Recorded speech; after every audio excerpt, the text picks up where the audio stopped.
السلام علیکم ناظرین، آپ دیکھ رہے ہیں JN نیوز اور میں ہوں آپ کی ہوسٹ روبینہ چودھری۔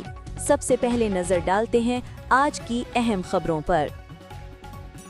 راولپنڈی خبر شامل کرتا ہے محمد علی سطح کرائم رپورٹر JN نیوز۔ Additional deputy commissioner general Attock Anil Saeed کی زیر صدارت پرائس کنٹرول مجسٹریٹس کا ایک اہم اجلاس منعقد ہوا، جس میں ماہ مبارک رمضان کے دوران اشیاء ضروریات کی قیمتوں کو کنٹرول میں رکھنے اور گرام فروشی کے سدباب کے لیے کیے جانے والے اقدامات کا تفصیلی جائزہ لیا گیا۔ اجلاس میں مختلف تحصیلوں کے پرائس کنٹرول مجسٹریٹس نے شرکت کی اور اپنے اپنے کارکردگی رپورٹس پیش کی۔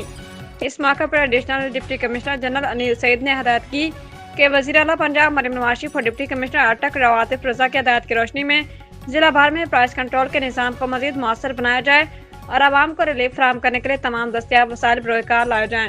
انہوں نے کہا کہ ماہ مبارک رمضان میں اشیاء خورد و نوش کی طلب میں اضافہ ہو جاتا ہے، جس کے پیش نظر بعض عناصر ناجائز منافع خوری اور گرام فروشی کی کوشش کرتے ہیں، تاہم ضلع انتظامیہ ایسے عناصر کے خلاف کسی قسم کی رعایت نہیں برتے گی۔